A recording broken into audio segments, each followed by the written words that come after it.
he asks the question, where's the consciousness in the beehive? Is it in the entire hive, or is it in the individual cell, maybe the individual bee? Same with a termite or an ant colony. Where's the consciousness? And how do you explain birds flying in formation, where you can see like 10,000 birds and they don't hit each other? It looks just like when you look at the white of a TV screen and you see all those little electrons rushing around. None of them hits each other. How do they do that? So how do bees do the same thing in swarms? And how do bees do it and birds and animals like that? So where is the consciousness? Does our particular cell have a consciousness? And indeed, cancer is a cell that says, hey, I'm me. I'm not going to help the community here. I'm going to do my own thing.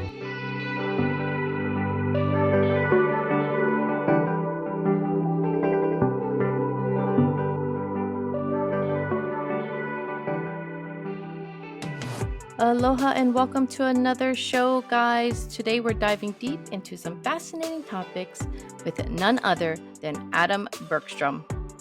Atom is known for challenging conventional wisdom on health and wellness, and he's here to share his unique insights on time-conscious eating, fats, circadian biology, and so much more. Before we dive in, we'd love it if you could hit that subscribe button, leave us a review, and share the episode if you find value in it. And if you feel we've earned it, a 5-star rating would go such a long way in helping us to grow our ohana and keep these conversations going. As always, guys, this episode is packed with insights, but please remember, it is not medical advice, so be sure to consult your physician before making any changes to your health or wellness routines. Now, without further ado, let's welcome Atom to the show. The views and opinions expressed by the guest on this show do not necessarily reflect the views and beliefs of the host or the Sensible Hippie podcast. The content shared is for informational purposes only and should not be construed as professional advice. Listener discretion is advised, as topics may include sensitive and controversial material. I try to come on early once in a bit too, and I'm like, you're not on here already, are you? Yeah, we had it open for about a half hour, I guess. Oh my, that's incredible. Wow. So you didn't go to the farmer's market or anything today? Yesterday. But they've made it difficult now because they put it on Carrillo Street because the parking lot that it used to be on for like how many years? 40 years in that spot. They're going to put a cop shop up at the police station. So the police are more important than the food. And now it's really inconvenient for us to go shopping. I mean, really difficult, the way they've made it. And the farmers don't appreciate it much either, but it is what it is. So. But anyway, we're packed up. At least you have, I think, a little garden area where you are? Not really, because our landlords pretty well, they have landscapers come here and all kinds of things. So it's really inconvenient. We have a bunch of aloe plants back here because Vibrant Gal's other name is Dr. Aloe. She's really into aloe. And it is a miracle herb. And also we have a strawberry growing back there. Or is it a strawberry? Yeah. And every once in a while the snails get it or some other animal gets it. But have we had it? We've had a couple strawberries, haven't we? That's about it. Oh, wow. But the aloe, what we say in Hawaii, aloe, the aloe, came in handy with your tooth, right? Oh, very handy. It probably saved my life because at this point we don't go to the medical doctors or hospitals here for any kind of help. And, to get a prescription for something which should be just available to anybody, you have to go through all this stuff. So aloe really has antibiotic and other qualities too, healing qualities. It works on bacteria and viruses. And so does garlic and, interesting enough, chlorella, which is the seaweed. In fact, chlorella, which is in chlorella, is more powerful than penicillin. And Really? this has been known for a long time, but hidden, because in about 1946, 47, right after the Second World War, back then they wanted people to know science because they were busy fighting a war, so they wanted them to people to take care of themselves. They had victory gardens. I think 50% of the population were growing their own gardens. They released all the science information to people. Then they decided, let's hide it so we can control it. And so they had these convocations all over the world with American medicine. Basically, American medicine has taken over the world. It's what you could call medical colonialism. They've taken over it, and they basically claimed that we can make antibiotics here. But actually, in nature, half of everything you eat is an antibiotic, and half of it is a biotic. It's something that promotes life. The others actually fight things in your body, bacteria, viruses, and everything, because nature doesn't necessarily like human beings. We eat them. Why would a herb like us if we eat them? And the same with animals. They want to resist us, and nature only has one way. Plants only have one way of fighting us: chemical warfare. Unless you happen to be a Venusian, what is it? A Venetian, a fly plant. One of the. Oh, yes. You know what I'm talking about. Mm-hmm. I can't even think of the name. The fly Anyway, trap. that's it. The fly trap we got right. Venusian or Venetian or whatever it was. Venus flytrap. Venus flytrap. We got it. Thank you. I got my tongue a little toggle. Yeah. So chlorella, is that something that would be, can you get it in a pill form, like a vitamin? Yeah, it's in fact, they break the cell walls because it's hard to get to. And remember, the chlorella is the antibiotic. So you'd have to eat a lot of chlorella to actually get an antibiotic effect. But if a person had an infection, it would be probably a good idea to get some chlorella in a capsule. And I always break open capsule forms because the capsule never disintegrates where you want it to. And many times, as a colonic therapist, they don't break down. Some of them will break down within a certain time, but do they break down in the right place? Your intestines, like B12 is absorbed at the very end of it, and certain other vitamins at different places. Well, there's no guarantee where a capsule is going to break down. And the time release capsules are the worst of all, because people have different digestive abilities in different parts of the stomach and the small intestine and etc. And a lot of things don't get absorbed. So Thompson vitamins, if they still have this policy, when I was in the vitamin business, they had no time release vitamins except vitamin C, because people expected time release in your vitamins, but they knew that it didn't work. But they kept it in vitamin C, which was a big seller, because they knew vitamin C digests anywhere from your mouth to the tip of your tailbone. It's going to digest. So it didn't make any difference in their estimation. However, I think the more area you have to cover vitamin C, the better it is. And also with solar nutrition, you have morning digestion of vitamin C, midday, and evening. So that makes a difference. Yeah. Anyway. Yeah. I know today we wanted to talk about death. I know that's not exact, but that was a topic.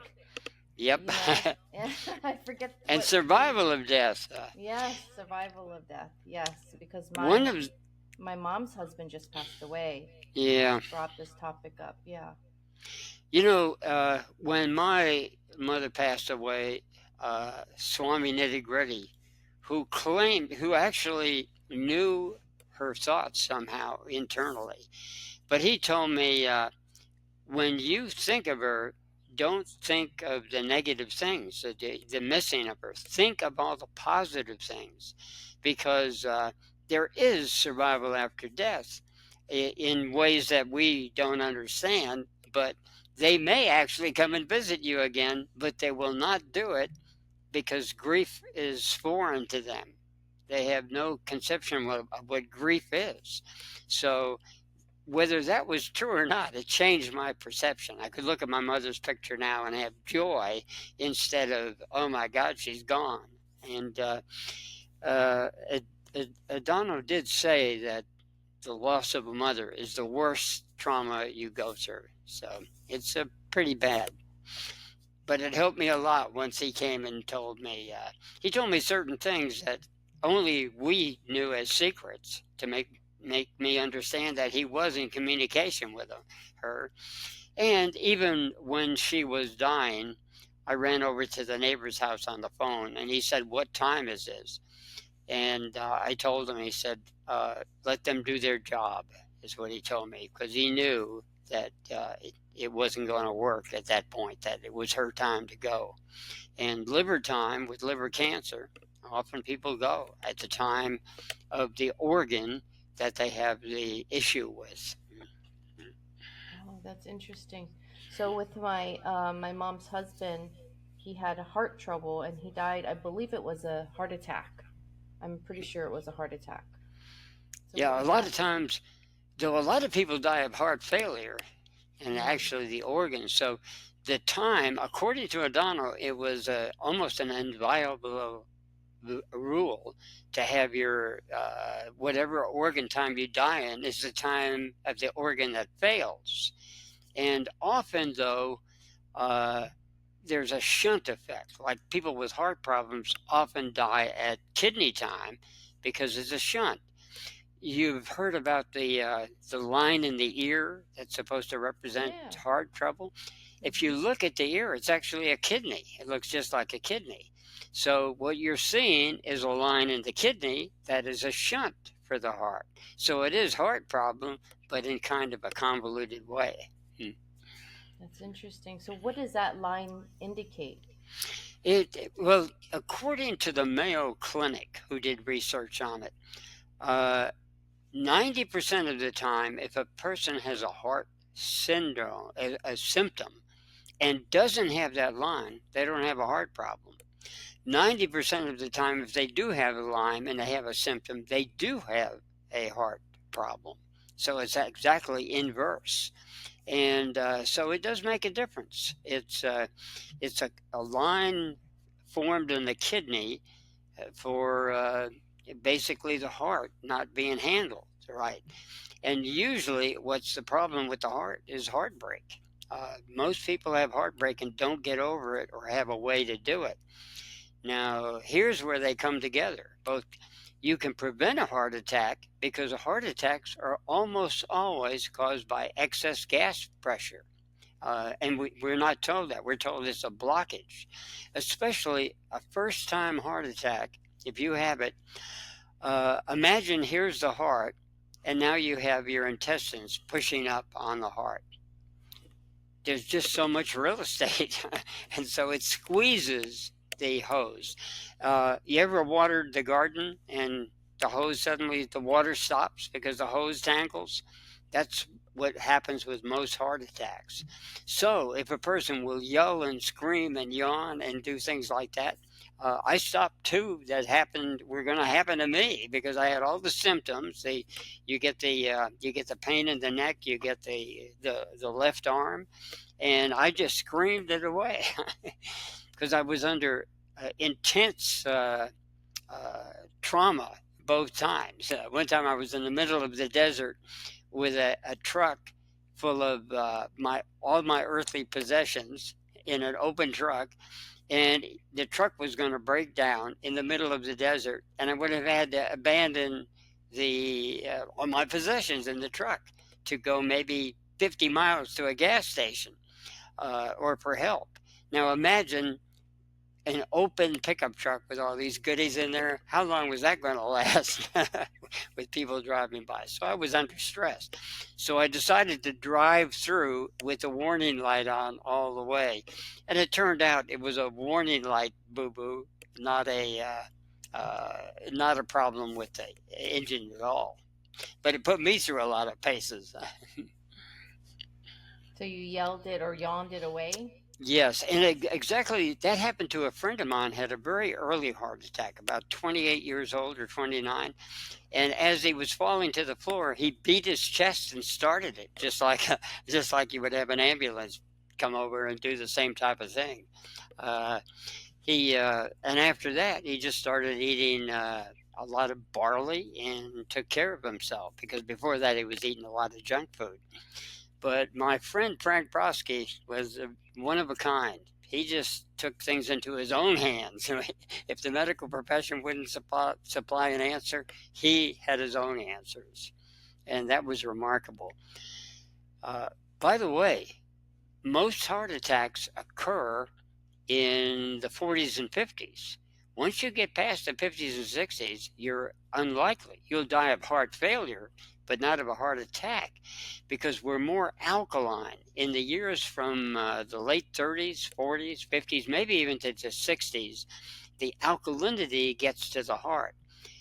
In the early years or the late years, we're more prone to cancer and the paralytic diseases. We're more prone to inflammatory problems in the 40s and 50s. And that just happens to be the way the human body works. So what is the difference with the heart attack and heart failure?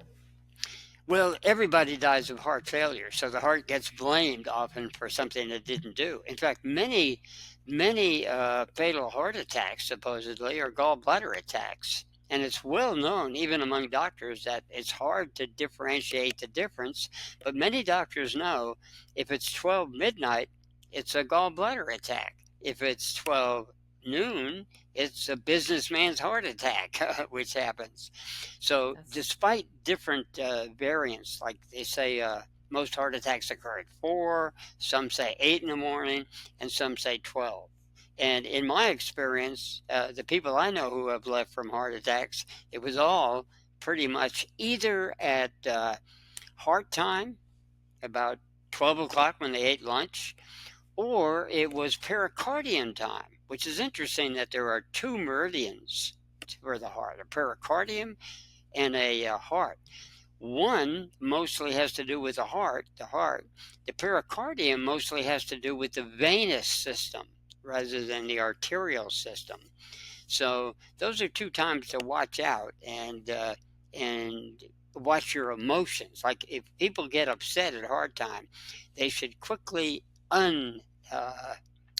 annoy themselves or whatever their problem is, and relax and yawn and stretch to prevent it, because a lot of heart attacks come on out of nowhere. I had a friend of mine just stepped in the shower and dropped dead. That was it. So when you have heart attacks like that, when people get upset, it's better not to be upset, and particularly to eat when you're upset, because every time, almost exclusively, if you're upset when you eat, gallbladder fluid actually backflushes into the stomach, messing with digestion, making gas, and making a gaseous type heart attack. So, and of course, a heart attack can happen when you're 90. It's just that you're statistically less likely at that time. Your most dangerous time are probably the 40s. You see people with heart attacks at 40s all the time, and then maybe they'll have one at 50s.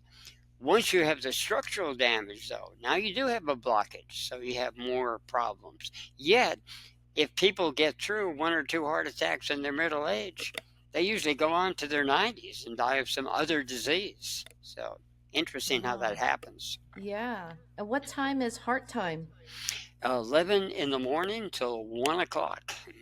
Now, by the way, this is an interesting story. A very good friend of mine and two very good friends of mine were in a relationship where they weren't married. So the woman's father disowned them. It disowned her as his daughter, wouldn't talk to her, totally ignored her. So this went on, and she went to Adonai, Swami Nitty Gritty, and said, "What do I do?" Give him love, and you'll melt whatever is in his heart, was his exact words. Well, years later, he's in the hospital with a, 84% heart blockage. So they were going to have to do surgery. So he's in there, and Faye, or my friend, remembered what Donald had said. Went to the hospital and said, no matter what he says, I'm going to give him love. So she went into the hospital room and said, no matter what, I'm here for you, Dad. And he started sobbing. So he sobbed, and she sobbed, they were sobbing away. And then the doctor, who was from Canada in Houston, had come in to, said, you have to get out of the room because we're going to do a final test on him. So they did a test, and the mother was wondering, why are they taking so long? And finally the doctor comes out and said, we're not going to do the surgery, because somehow it went from 84% blockage to 53% blockage. And that's no reason to do any kind of surgery. So they dismissed him from the hospital. And I got to know the guy after that in his 80s and 90s, and he was a character telling lots of stories. But basically, the crying and the forgiving melted whatever was in his heart.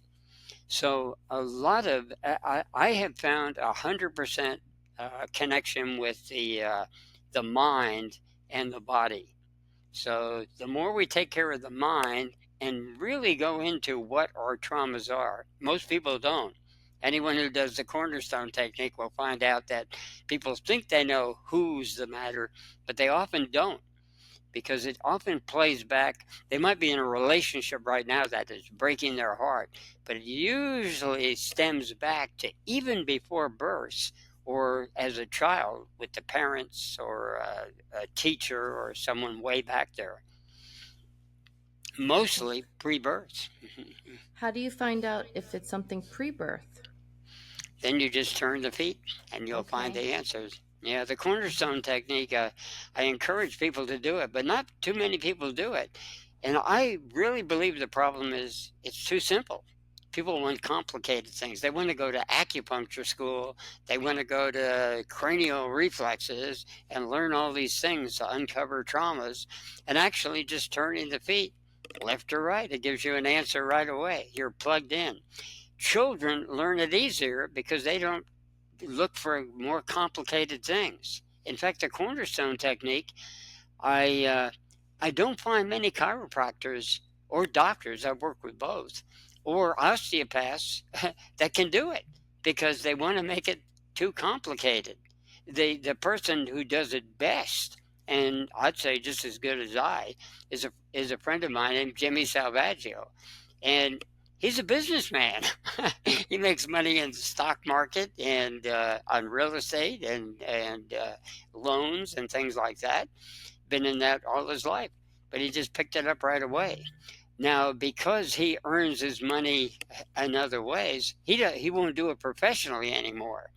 He does it on his relatives or his family, and so he has a very large family, by the way, about 15 brothers and sisters.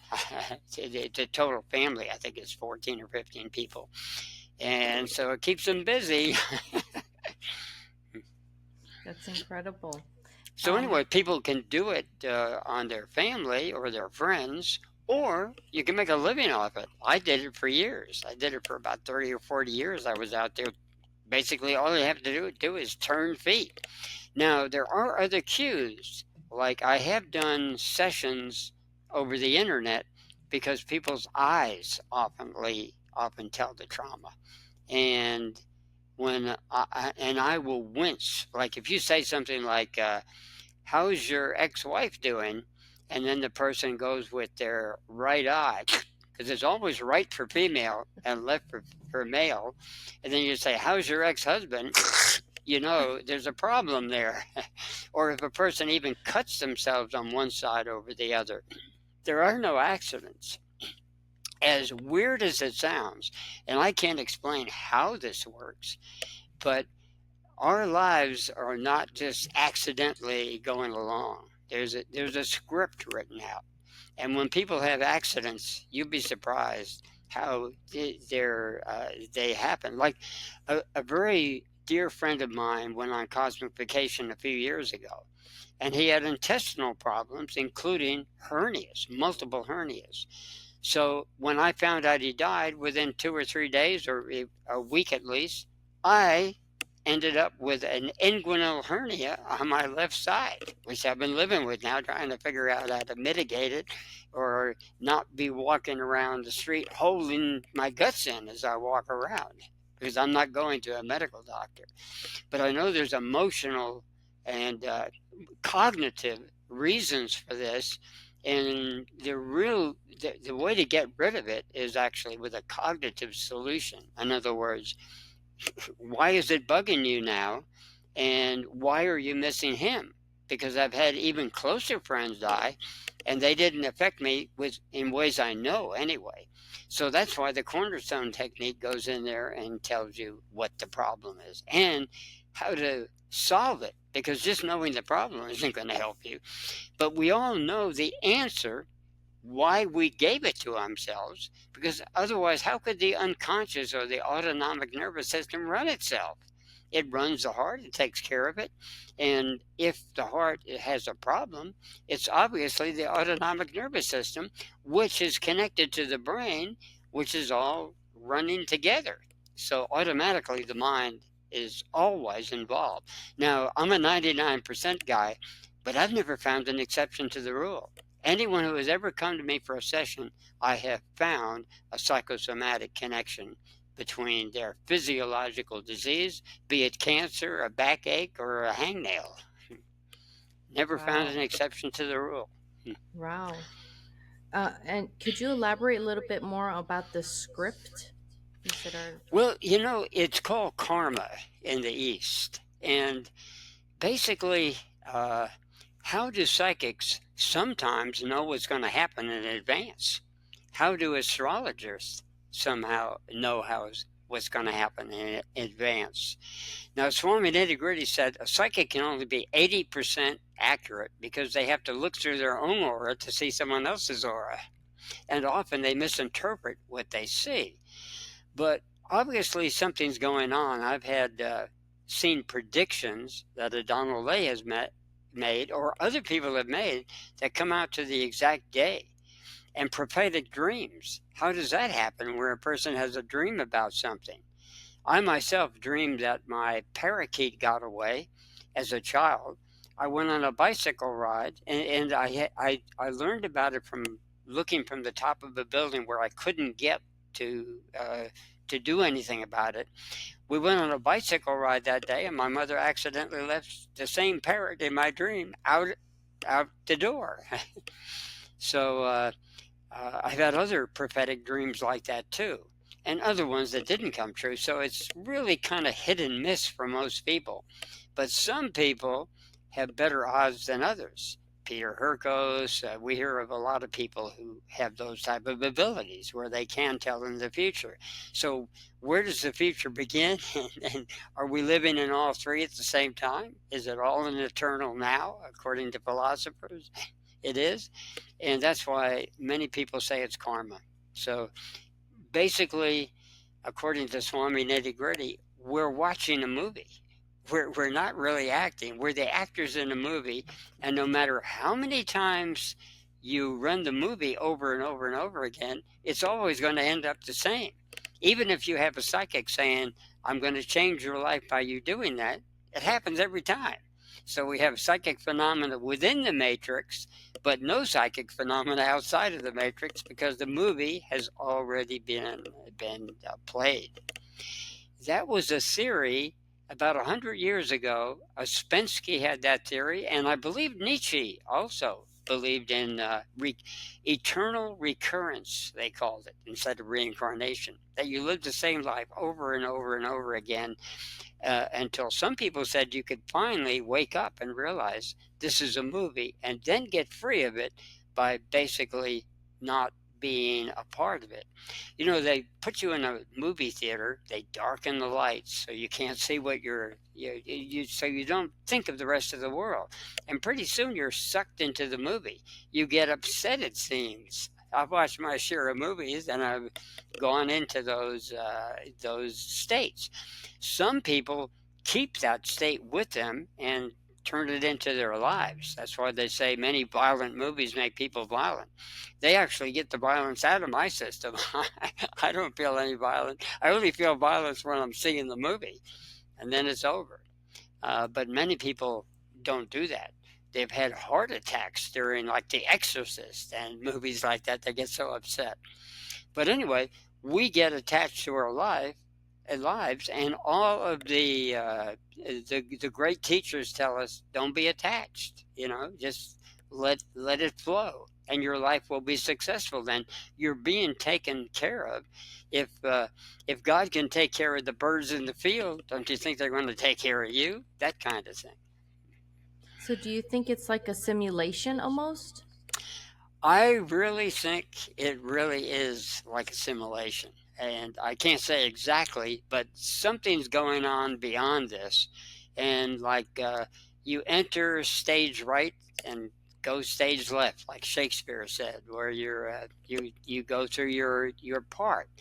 According to Aloe, the actor doesn't have a choice of the part he's going to take. All he has to get is a cosmic award. Whether he's Judas or he's Jesus or whoever, you just play your part. You can't tell the director, look, I want to play this person this way. I want him to be a good guy. That's not the part. You're fired. And so, according to Adano, what we call Satan is actually the director. What we call God is the producer, and we're the actors. And so we go through our paces, and that's why the devil has a pitchfork, because he's the director to poke you to go on. So his whole idea of religion was quite a bit different than you'll find in standard religions. Yeah, that's kind of neat though.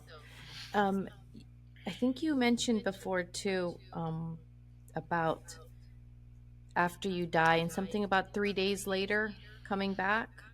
Yeah, many people do. It's an interesting phenomena that there was, let's see, I've forgotten the name of the guru now, but he and others have said, I'm going to leave my body for 3 days. If the body's not back in 3 days, bury it. And if not, I'll be back. And he came back after 3 days, and he was pronounced dead. The doctors could find no sign of life. Well, there was a book written called The Romeo Error by Lyle Watson, in, I believe, 1975. It was popular when I was in the metaphysical book business. And in England alone, according to Lyle Watson, I think it was several thousand people per year are pronounced dead that aren't dead. I had one friend myself. Now, he was dead for 18 minutes, which is supposed to be impossible. And he said he went to St. Peter at the Golden Gate, was his interpretation of it. And St. Peter said, what are you doing here? You're here too early. So he said, you have a choice, though. You can go back and finish your business, or you can come now. And he said, I'd rather go back. So for some reason, they had taken his dead body and put it in the morgue room at the hospital. So a nurse walked in there and just started spontaneously, for no apparent reason, beating on his chest and brought him back. So my friend Bobby stuck around for quite a few more years after that. And by the way, he also is an example of the heart being an emotional problem. Because when I did Iridology, where you look at the heart signs and the pancreatic signs and all these that are in the actual iris, they have a pattern of our life diseases. I saw what you call an active sign. In other words, instead of like a hereditary marker that's going to happen. You don't know when. It was an active blood vessel showing. So I excused myself and went downstairs. I was doing my iridology readings in the apartment above Aloe's, and I explained it to him. And he said, he's going through a problem now where he's out of work, and he feels bad about it because he's living with another friend of mine who he felt he couldn't support. And he'll be okay when he gets over that. So I went up and told him kind of a better view of what I was seeing in his eyes than was really there. And I saw his eyes about 8 months later when he had a job and everything was going well. There was no marking anymore. It was gone.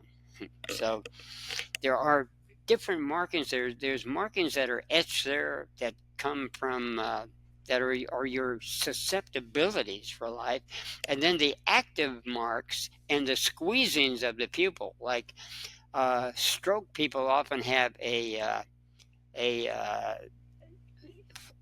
cat's eye eye, and you can see that in the shape.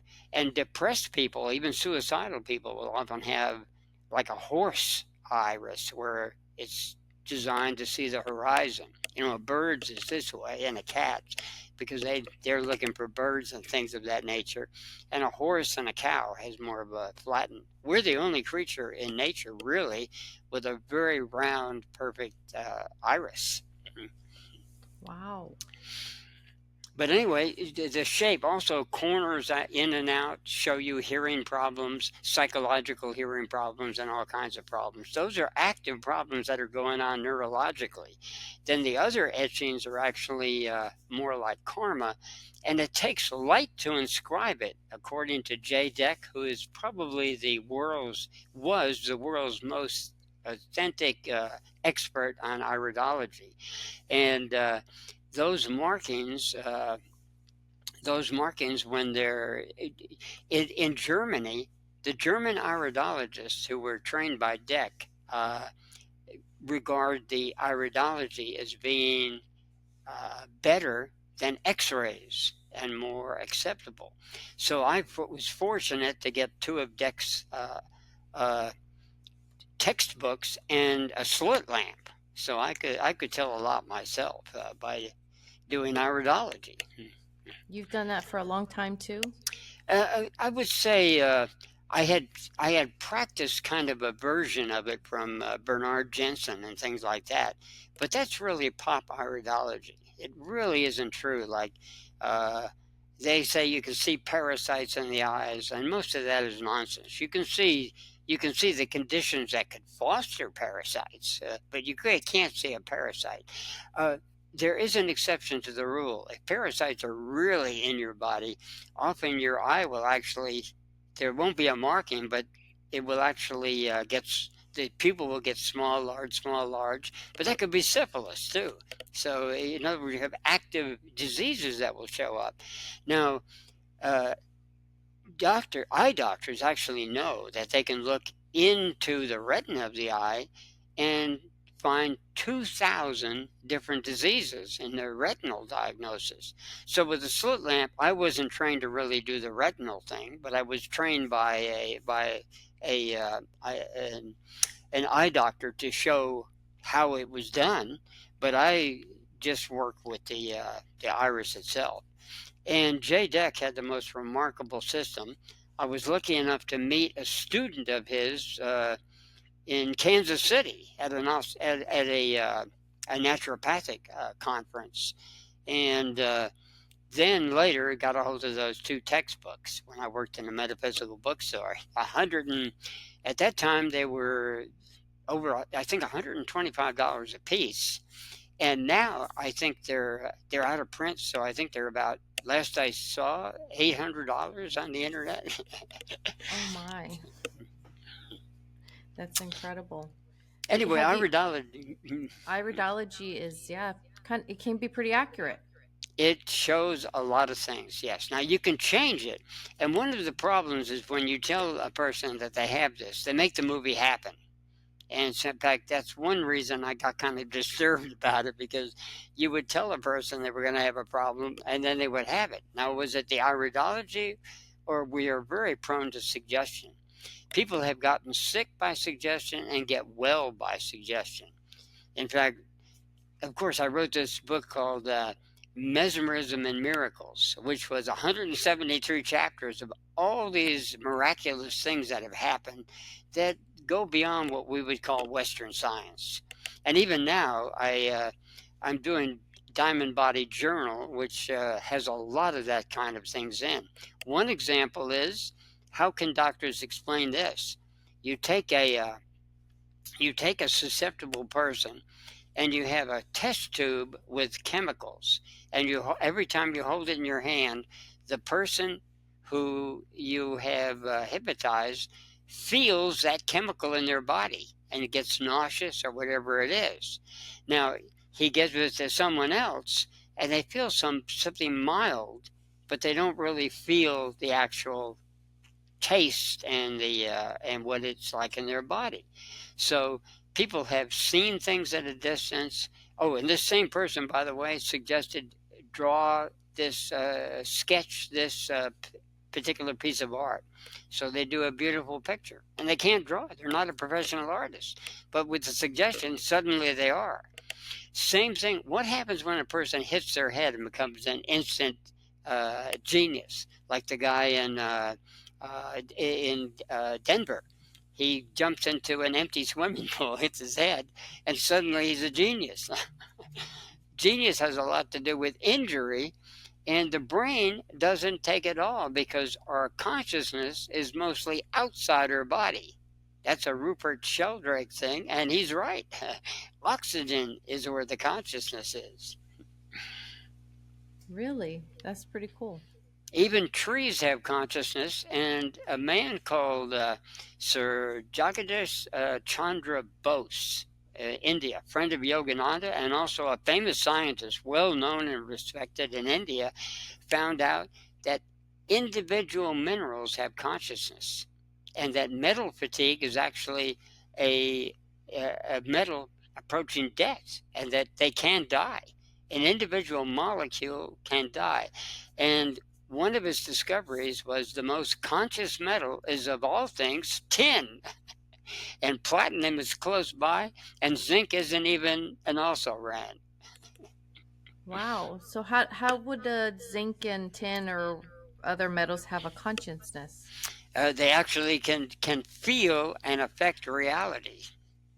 So, by the way, Lyle Watson, the author of the Romeo Era, also wrote Supernature, and he asked the question: where is the consciousness in the beehive?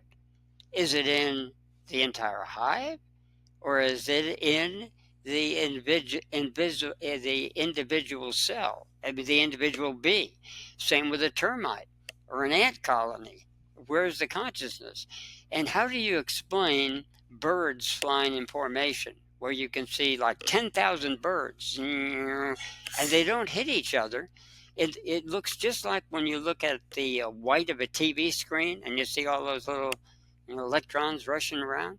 None of them hits each other. How do they do that? So how do bees do the same thing in swarms? And how do bees do it in birds and animals like that? So where is the consciousness?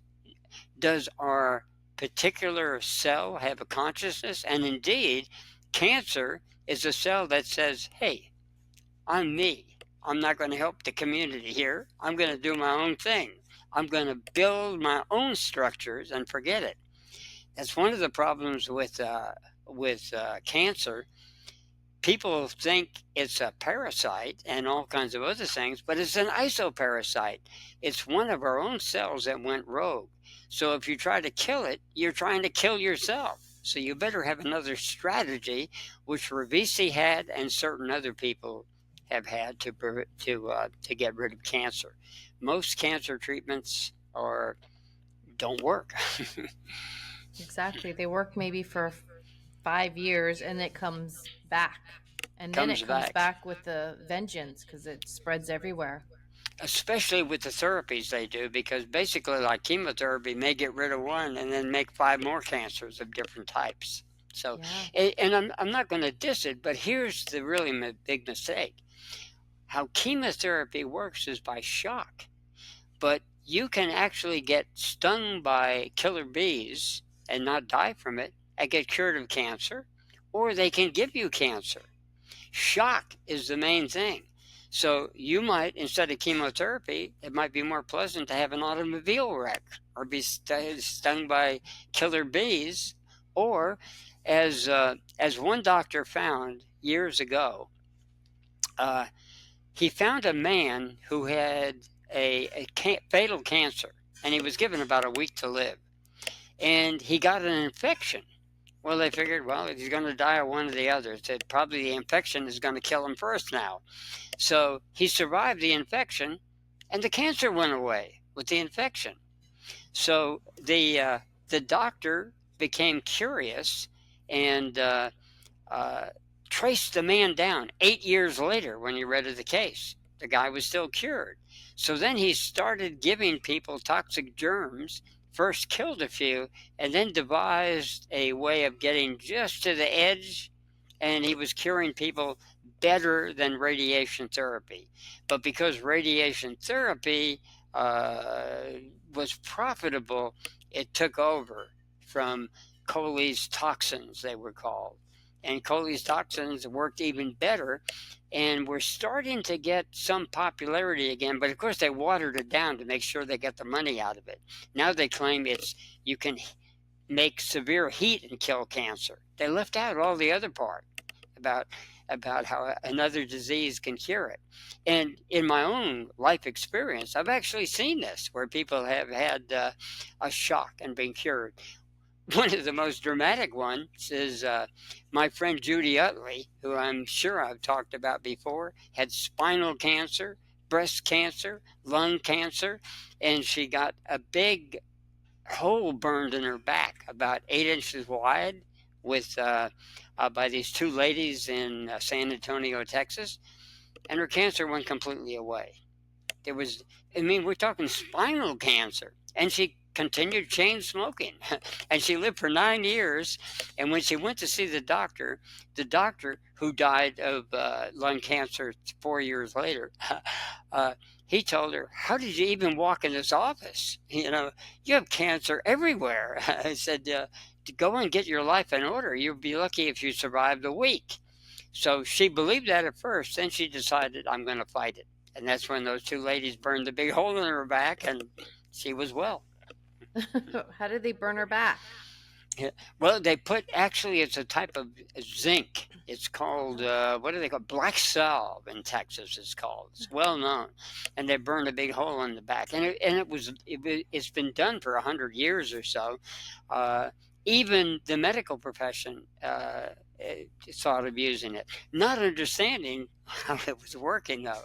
They thought it was just you burn the hole and that automatically somehow affects the immunity, which it does, but there's more to it than just that. The shock doesn't have to be black salve. It can be just about anything. You can actually have a heart attack and be cured of cancer, or have cancer and be cured of a heart attack. So it works really funny like that. Once they realize the shock and counter shock is what works, or there are gentler ways to work with cancer too. But most of the ways they have, particularly if you think you're going to wipe out cancer and kill cancer by taking this supplement or this drug, that just always backfires. It always gives you more cancers instead. Well, if you do it pure, an automobile wreck or something like chemotherapy will give you all the other diseases, and radiation therapy gives you all the other diseases too. Sometimes a clean thing, like something you would survive, like some kind of a flu, but a flu that would be a killer flu, something of that nature could actually, if you survived it, and you could be nursed through it, and then you wouldn't have cancer, and you would have all the results of the herd immunity plus an immunity to cancer. That would be great. being Yeah, immune to and it's cancer. entirely possible, but unfortunately, the profit motive, they don't want it. Yeah. Many things in life, in our environment and in our body, are really very simple, but they're not profitable. And that's exactly what we have now, and why it's called medical nemesis, is because basically they're more interested in money than curing people. In fact, Yeah. most people that go to the hospital, they go there to die, and now it's become a butcher shop. I know. You were earlier talking about how trees can communicate. They communicate through their roots, and they can actually communicate. I can't remember if it was miles or up to a mile, but they can travel very far. Those old tall trees, and they actually communicate with their offsprings, the little Yep. seedlings. They can communicate with them. I saw this program.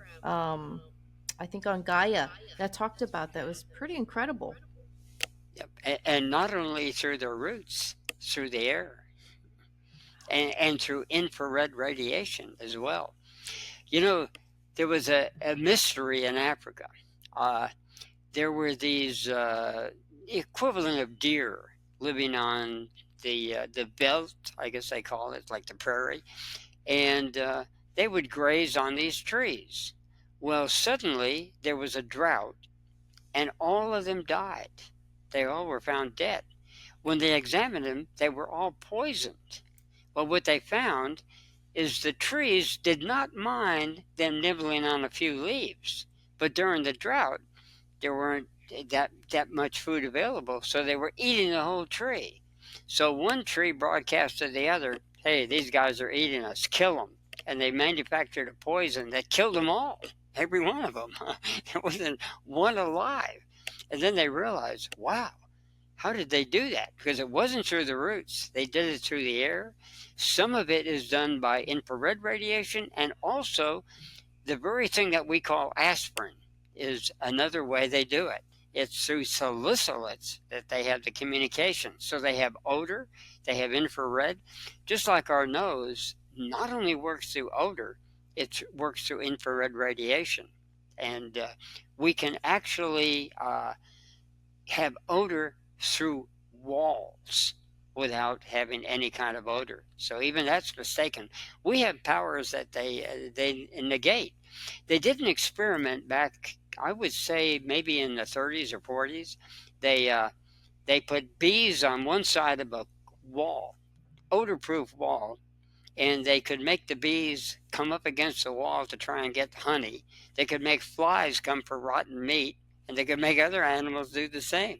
And they proved that humans could actually hear through a particular gadolinium type of plate that they would put, but that it was air free, but it wasn't invisible to infrared radiation.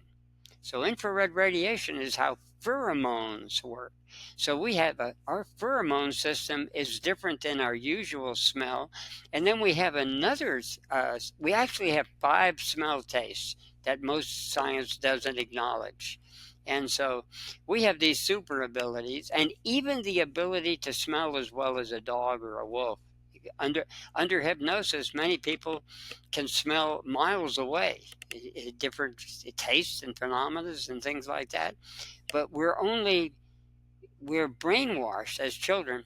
Oh, dogs can smell 300 times more than humans can. But then how come a hypnotized person can outsmell a dog? Yeah, that's pretty incredible. I didn't know that.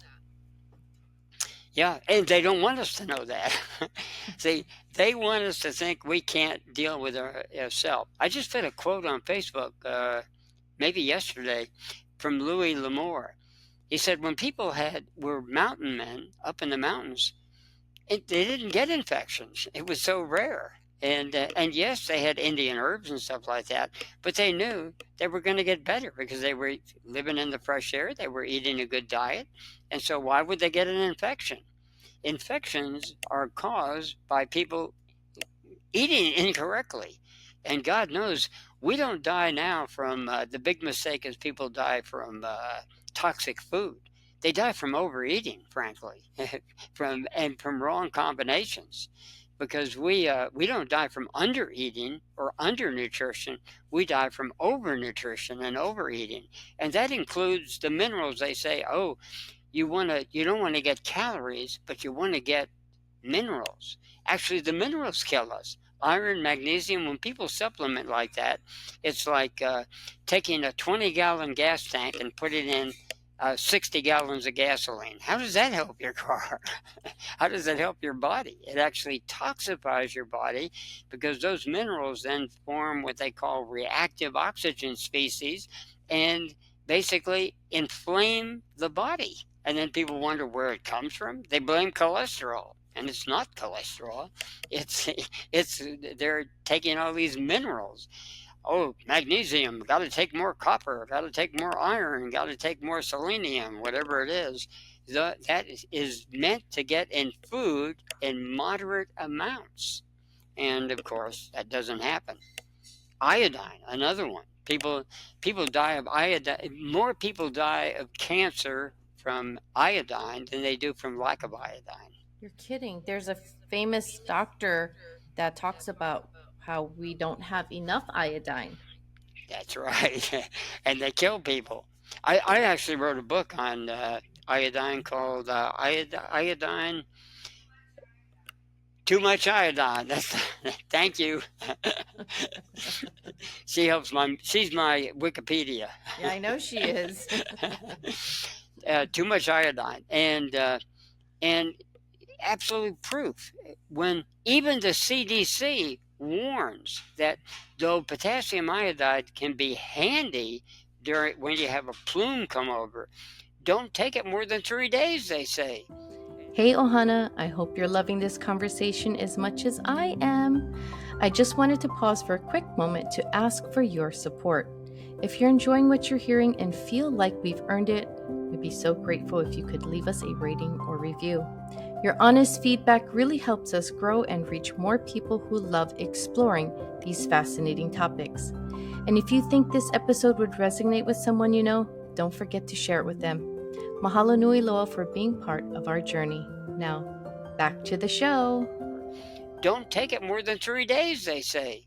And they're correct. We need iodine in micrograms, not in milligrams, and certainly some people are taking it in grams. Now, we have a remarkable ability to ward off disease.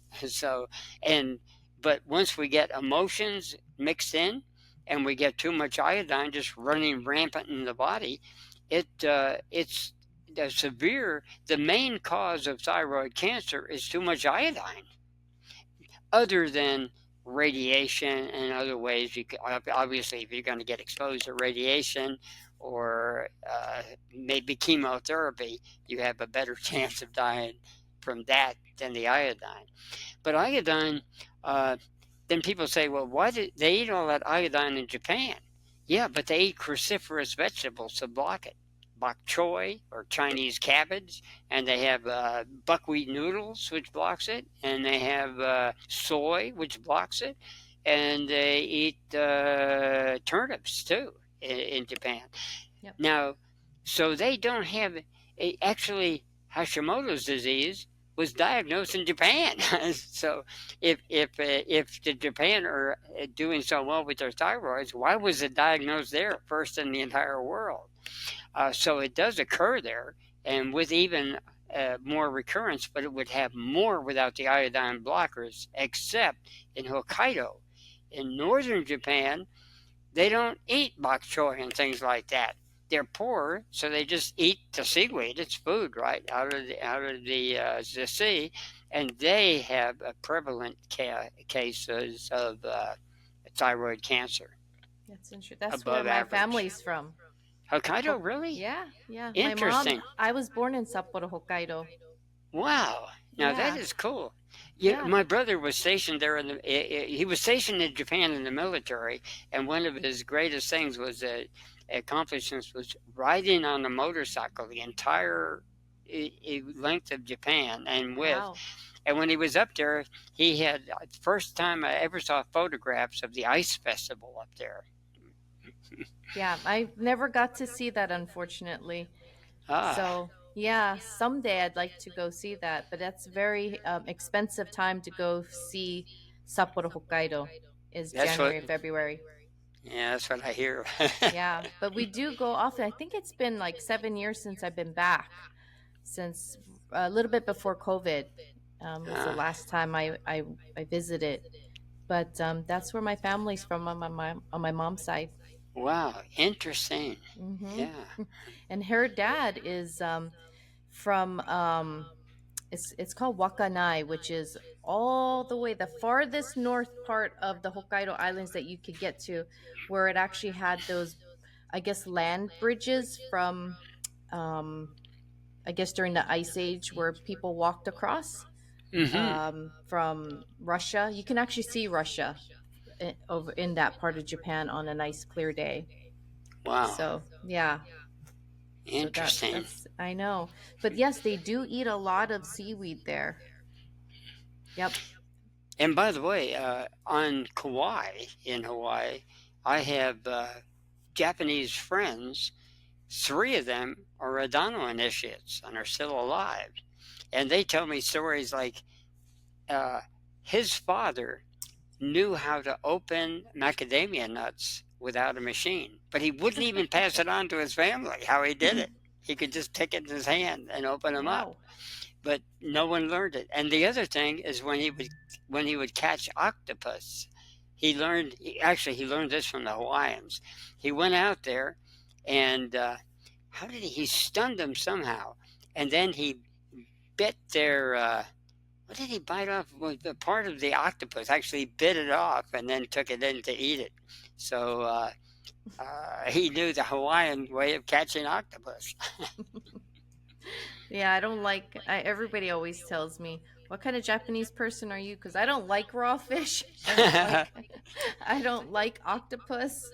But I can eat salmon and like Yeah. mahi mahi things like that. But I don't like it raw.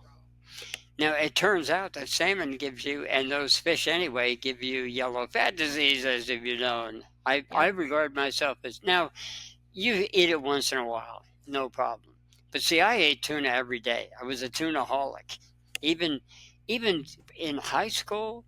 And when I Wow. graduated, I ate a tuna sandwich every day for lunch, and then often ate it for sometimes for breakfast and for dinner. And my mother even said, "How can you not get tired of that? All you do is eat tuna." Well, then I started getting varicose veins and all kinds of problems. Never suspected it until finally I heard Ray Pete talk about yellow fat disease. And even now, I saw someone on Facebook today arguing that DHA helps you and it's good for the brain and it heals this. Exactly the opposite. And I can tell you. Now, I ended up, before I came here, I had such severe varicose veins. I thought my whole body was going to fall apart. I had petechia, black and blue marks would spontaneously appear on my body. I couldn't wipe my butt without blood. I couldn't touch my gums without them bleeding. And once I got off of all the tuna and mayo and started eating oranges and doing a lot of things that Ray Pete suggested, and also Vibrant Gal, who's been eating healthy for a long time at the farmer's market, even my varicose veins are going away. I mean, they're still bad, but they were like I had on my particularly on my right leg because of female traumas. That's also a factor. Uh, it looked like cable on my leg. It was so bad. And Wow. I And started you're getting them in my early 20s, and then wow. wondered, and always have wondered, why does one person not break down, have good gams right onto their 70s and stuff, and I'm in my 30s and I'm starting to get varicose veins all over the place. Yeah. So Were anyway, they painful? The varicose yeah, veins? they kind of hurt. So I tried everything from those Those socks? varicose vein stockings and all Yeah. kinds of things like that. They seem to do more harm than help. Finally, I gave up on them, and finally I realized, well, I don't know what I'm doing wrong. I'm eating healthy here, and I'm eating lots of tuna, and I'm eating all of this. I must be doing okay. And I never did fall for the fish oil thing, though. I just realized that, wait a minute, if people in the Eskimos don't have heart attacks, Well, they only live to their 30s and 40s. What do you expect? And They don't so, tell you that part. no, they don't tell you that part. So right away I knew. Now, cod liver oil, I was raised on cod liver oil, which was part of the problem. I couldn't get out the door in the summer or go to school without a teaspoon of cod liver oil. And fortunately, it was a better type of cod liver oil, because the worst one you can take is a fermented cod liver oil. They can even kill. They have killed people within several years. It's so bad. Even the original cod liver oil guy, Weston H. Price, he recommended the clear. You had to see through it. You didn't take rotten. You don't ferment an oil. It's rotten, is what it is, and it can kill people. The cod liver oil can aid you if you keep taking it and taking it and taking it, and you're not taking other things to counteract it. Vitamin E obviously helps. Zinc obviously helps, and selenium even helps. But when you take it every day and then you take supplement with it too, then it's a problem. I already knew from Revisi that if you take cod liver oil or fish oil for 6 weeks, you have an adrenal kickback and an inflammatory response from it. So I knew that in the 90s before I ever heard of Ray Peat. And so when I didn't dream that was possible with fish diet. So I took cod liver oil once in a while, never more than a few weeks in a row. And I would figure, well, maybe I'll get some extra vitamin A or E, thinking I don't get it in whole food. If we get plenty of that in whole food, including, contrary to popular belief, out of vegetables we get retinol. We get actual vitamin A, not beta carotene or gamma carotene or all these different other carotenes. We get it right out of vegetables. They have the same or very similar metabolism to human beings. That's incredible. And When you see beta carotene on a plant, you see the same thing you do when a human takes so much that they store it in their skin. Exactly. You're very fortunate, though. You don't have liver spots all over by eating all of those tuna and cod liver oil. So does that mean your liver is good? Yes, no, maybe. It also means I took care of my skin by knowing about going out in the sun. There's a certain promoter of fish oils who has so-called liver spots or lipopuscin all over his face. That doesn't mean the rest of his body is like that, though, because he's also a believer of you can't get enough sun. Stay out there all the time. Well, it not only causes damage, it causes damage to the eyes, it causes cataracts, it causes the surfers have this like butterfly thing that appears on their eyes from too much sun.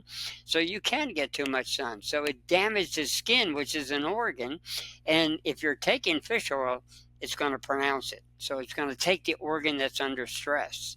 Now, I don't know what his other diet includes, but his other organs could be better. But whatever organ is under stress, then the fish oil is going to attack it. And that includes like shrunken heart disease, which is basically the oil will make a heart, first it will swell up and then it will shrivel up and turn brown, the heart. And then brown colon disease or brown bowel disease, it turns out to be some of the dementia diseases. It's the same as, what do you call it? Basically, there's a colon disease where they say you are not going to survive. Inflammation of the colon. Crohn's disease, that's it. It's actually brown bowel disease, and you just don't take fish oil, you're not going to get it. Your chances of getting are really rare unless you're exposed to radiation or all kinds of other things. All of the dementia diseases are basically parallel to aging and are caused by omega-3 fatty acids, not even omega-6, omega-3. And we're talking Parkinson's disease, Lou Gehrig's disease, mixed dementias. All of these diseases are actually wouldn't even happen, at least as early as they do, if people didn't eat so much oily fish. Now, cod cod is a dry fish, but if you eat the liver, that's where it stores the oil. Then you're in trouble. But if you eat the cod, you could eat cod all your life and not have a problem. But tuna, that's another story. And salmon is one of the worst of all. Now, eat it once in a while, big deal. Your body can handle it. It's the overload that your body has problems with. Otherwise, we can have a cupcake, you can have a Cheeto, and you can have salmon, no problem. It does taste good. I've eaten my share. Does it make a difference if this tuna or salmon is raw or cooked? It doesn't matter. It actually, I was lucky because by eating canned tuna, they used to soak it in olive oil. Mhm. Yeah, and so the oil mixes with oil. It would take the oil out of the tuna, and of course I'd pour it off. So I got less. If I was eating either raw tuna or cooked tuna and a steak, I would be even in worse shape. So that was my lucky, and also. Uh, I would be eating salmon too because I mistakenly thought that was better for me, but I couldn't afford it because I liked the tuna in the can that was $5. The red salmon. I didn't like the pink salmon. I liked the red stuff, and uh, types of salmon like that. But fortunately, I couldn't afford it, and also the water pack tuna has more of the tuna oil, but because at Trader Joe's the oil pack was 89 cents versus $3 at Whole Foods for the water pack, I ate the oil stuff. So fortunately, if I'd had more money, I might be dead now. That's awful. But yeah, that's crazy. I didn't know that. Yeah. And a lot Again, of I was gonna say a lot of the people in Hawaii that's Asian background and stuff, they have liver spots all over their faces. I guess from maybe the sun and the fish. yep. The good news is the water tends to be warmer in Hawaii. So the colder water, tuna and salmon. So when you're catching them in warmer water, they're not going to need the same type of oil. Just like when you go up in the mountains, they used to have 10 weight oil, 20 weight oil, 30 weight oil. Now they have 10, 20, 30s that adjust to it through the miracle of chemistry. But we're the same way. The DHA and the EPA and the omega-3 oils can actually help a salmon when it's living down in the cold and in the dark and under pressure. Now you farm it and then they get yellow fat disease, so they have to feed them specific foods and harvest them earlier because they all have a certain degree of yellow fat disease already. So Monsanto now has a high oleic soybean, and it was developed for two reasons without telling people. They're telling people, Monsanto, that,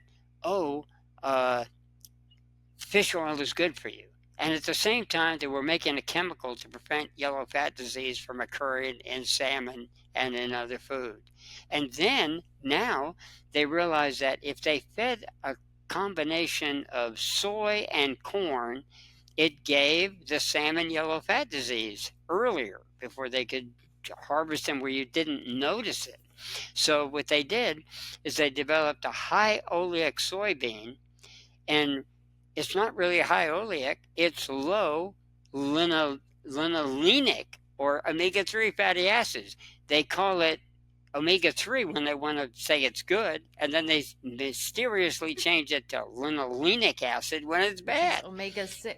Yeah, so they have three chemical reactions. One was the glyphosate, the other is they do add a little oleic acid because that's what they're disguising it as, and then they take out the omega-3 oils. Now, the omega-3 oils doesn't gum up the fast food machinery either. Now think about it. if I take omega-3 fatty acids, I'm going to gum up my machinery. They don't tell you that part. and then they, they also advertise they take some of the saturated fat out of it. Soy only has 2% saturated fat. What's to take out? What can they possibly take out? 1%. Big deal. That's going to make a difference. Anyway, it's all a scam, and they know it. That's the thing. Somebody who devised these to fool the public knows it. And it's the longest running scam ever done, though, because they have said omega-3s are good for you and even essential, which they certainly are not, since 1929. Even though there was counter evidence to say the effects they were measuring were caused by a B12 or a B vitamin deficiency. It had nothing to do with linolenic acid deficiency. So is omega-6 much better for you? I mean, it comes from plants. No, not really, but it No. won't cause. In the 14 books I've written on yellow fat disease and all the stuff I've written besides that, which is almost several books, I have never found an exception, an instance of an omega-6 causing yellow fat disease. Now, it can cause cancer and it can cause anything. But the beauty of why it was so easy to write those books on omega-3s, it always leads to old age. It always leads to aging phenomena. There's no exception to the rule if you take enough of it. But with omega-6s, it leads to this, it leads to that. But I couldn't write one book on that because there's no clear path. How does it cause cancer? How does it cause that? With yellow fat disease or aging, easy peasy, there's no problem. So it was like a gift to find a book I could write that I could just get the evidence. Here's how it kills bears. Here's how it kills ants. Here's how it kills weasels. Here's how it kills dogs. Here's how it kills cats. In fact, it's well known that yellow fat disease kills cats. They just don't tell you how they get it. And vets are so ignorant on this that they know, oh, do not feed tuna to your cat, they'll get yellow fat disease. So then what do? Under another name, DHA and EPA, they add it to the cat food, giving them yellow fat disease. That's so crazy. It's so funny. In fact, some people have said, if I don't take omega-3 fatty acids, how do I get my DHA and EPA? They're the same thing. What do you mean? Why wouldn't you take it? It's the same exact thing. So people think there's something in the oil that gives you DHA, when DHA is what the oil is. It's a volatile oil. Don't they have that a cream that way too? Am I thinking of something different? DHA creams, lotions? Yep. They fool people, and that doesn't even penetrate deep enough into the skin to do anything anyway. Damage, fortunately, at least. Yeah, I remember that one doctor that talks about staying out in the sun all the time. He talks about putting DHA creams on his body so he doesn't get burnt. Yeah, and of course, that's a good way. Actually, any oil will burn you. It's like what do you put on a frying pan? Oil. So you go out in the sun and do it. The only one that is good to put in your skin is cocoa butter. That actually is okay. But otherwise, putting an oil in your skin is not a good idea. Now, why my skin came out okay is first I was when I was in the high school and just out of it, I would basically, one of my in-laws said, you look like a so-and-so, because I had gotten so dark. I was proud of it because I was I've never been a racist ever, but I was really, really dark. Then I read about it causing cancer. So I went the opposite. I looked like a vampire. I was like white. So finally I realized, the best strategy is get your sun before 9 or 10 in the morning and get it after. Actually, Aloe told me that. So then I would tan and not burn. You'd never see a red. And Aloe was so precipitant, he could tell when you tanned. Like he pointed to me and said, you tan in the afternoon, pointed to someone else, you tan in the morning, and you tan at midday. And he was exactly right because of the difference in tans. And on certain coasts, it's actually better to get a tan at a different time than on the East Coast or a West Coast, or even a Gulf Coast, or of course, there's no real bathing going on in the Arctic. but anyway, it makes a difference. And but fish oil actually is one of the worst of all because it's so volatile. See, they say the trouble is that omega-6s go rancid very quickly. Well, omega-3s go rancid even quicker. That's why they're not just called a polyunsaturated fatty acid. They're called a highly unsaturated fatty acids. So they make all kinds of excuses why it doesn't happen. But if you say you were able to kill the fish immediately, now I have a fresh oil, no problem. Well, if you left a fish on your counter at 98.6 degrees, how long would it take till it started to smell? Even overnight. So that's what happens in your body. It's in your body once it's in there for a day, you're already basically inflamed. And they never tell you that part. They always make up some excuse. Well, it does this and does that. It's so polyunsaturated that it does something. All nonsense, because every animal, a measure of all animals are yellow fat disease, how much the lipofuscin accumulates. Now, in a fish, you can tell it almost to the day in other animals, but they eat specific diets. We are omnivores. We can eat vegan, we can eat keto, and so we're going to have different life expectancies. That's why some people look 80 when they're 60, and some people look 60 when they're 80 because of that difference in our diet. So obviously diet does make a difference. And then you have a guy like, exception to the rule, like Mr. Eatsall, who could eat a Cessna airplane, took him 2 years, eat television sets, razor blades, bicycles, a coffin he even ate, and all those kind of things, and get away with it somehow, and digest a lot of it miraculously. That's so weird. Yeah, that's very strange. And Diamond Jim Brady could eat more in one meal than most of us eat in a week. I don't know why he didn't live that long. See, that's the thing. But I think Americans today, we eat too much, like you said, which is what kills us. I mean, it could be different things, heart attack, stroke, but all because we eat too much, saturated fat maybe, and all kinds of garbage. Well, the saturated fat is okay. Usually, Is it? That's not going to really hurt you. In fact, high cholesterol is not a fat. That's a delivery system for HDL and LDL. So the cholesterol is mostly inert. It doesn't react. So, but when you have cholesterol and combine it with highly volatile oils like omega-3s, then it starts to plate. First of all, cholesterol is meant to be in your cell, not in your arteries.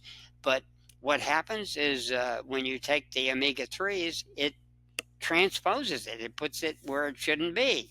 You're not supposed to have your kids playing on the freeway. It's akin of taking something out of your house and trying to make it live in your freeway. Same thing. So cholesterol, it's great advantage when you take saturated fat. It really doesn't digest that well. And if it does, it breaks down completely into constituent parts without any inflammation. You always have inflammation involved with omega-6 and omega-3 oils. And you're pretty well clear with omega-9s like olive oil and some of peanut oil even. You're pretty much, peanut oil has some other things that can cause problems in it. But anyway, it's omega-3s that causes most of the heart problems. Plus, of course, your mental attitude. Because if you could be totally clear of all your cognitive trigger points, wouldn't matter what you ate. But I have never found a person that didn't react on the left or right. And if you do it long enough, you find there's more than one person there. There's usually a key figure, a really severe trauma, and then there's other traumas, because we all have traumas with people. I even know someone that I found almost everybody traumatizes them for some reason. And it led to a heart attack, too, out of that. He survived, and he's a survivor, and he eats solar nutrition, and he takes care of himself. So he's getting past his 30s and 40s, so he's probably going to live a long life. Hopefully, because he's a good friend of mine. And I don't want to have another trauma. Yeah. What about high blood pressure, though? What is that from? Lack of sugar. Really? And recently I've been preaching that for a while. Finally, someone on Facebook decided to challenge me, and they ate a whole bunch of sugar, and they dropped their blood pressure dramatically. Shut up. Yeah. Now, there are other things. I have a story of a man who went up to someone who had high blood pressure, who was complaining about it, and he said, and he knew his vulnerability at the time, so he just suddenly said out loud, "Your blood pressure is 60 or is 100, no, what was it? It was low anyway." And automatically, instantaneously, it went to the degree he said it was. Wow. So what is blood pressure? Your blood pressure can go up under trauma. Anytime you're under trauma, it goes up. So anytime a person has a high blood pressure, they have a trauma. It's as simple as that. And why it raises with age is usually people get traumatized by aging. Aging itself is a trauma. Oh my God, I turned the dreaded 30. When I was a teenager, we're not even going to live to 30. And then we're 30. I hope I make it to 40, but I don't want to go past there. Whoops, I'm 40 now. I kind of like it here. I think I'll wait till the 50s, the 60s, and on it goes. So you're always going to find a trauma involved in any kind of disease, or what we call natural aging phenomena even. Look at Warren Buffett. He doesn't take care of himself. He says, "I eat like I'm having my what was it? He's 6 years old and having his birthday party. That's how he eats every day." Look at the stuff the guy eats. But he's 93, I believe. Charlie Munger, his buddy, lived to 99 doing that. They ate all kinds of sugar. Another person who did that was Hugh Hefner. He drank so many Pepsis with sugar. Then he had a heart attack and he gave up the sugar, and that's probably what got him. He probably would have even lived longer if he kept using the sugar. Yeah. Because he went to diet, I believe, right? He went to diet exactly. Pepsi or something. Yeah. Yep. Well, yeah, exactly. Diet Pepsi. Then, diet because or something, zero or something, right? Yeah, I think he had 30 Pepsis a day. Oh my! Warren Buffett has enough Coca-Colas a day where he says he gets 25% of his calories from high fructose corn syrup. So even high fructose corn syrup can't be too bad if you're eating other things to compensate it, and you're having fun with your life. It's so interesting that longevity gurus rarely live as long as people like Warren Buffett and Dick Van Dyke and the people who aren't interested. And who else? I keep on seeing the deaths of movie stars, 99, who just died at 99 even.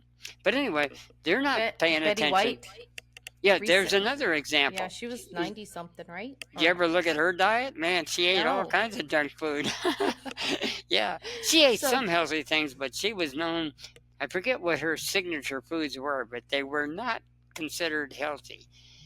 The problem is, we're told that fat, sugar, and salt, and they're all small words, but really they're polluting the environment with these long chemicals now, and even in drugs and supplements, they're putting fluorine in it. They're calling it fluorination. Yeah, 25% of all drugs have fluorine in it now. 25% because of the absorbability. And so we're going to get it out of the water, but meanwhile, if you go to drugs, you got a 25% chance of having a fluorinated drug. And they do it in antibiotics, they do it in all kinds of things, and they call it fluorinated. If you look up in the dictionary, fluorinated is a synonym for fluoridated. Why don't they say fluoridated? Because you can find it in your search.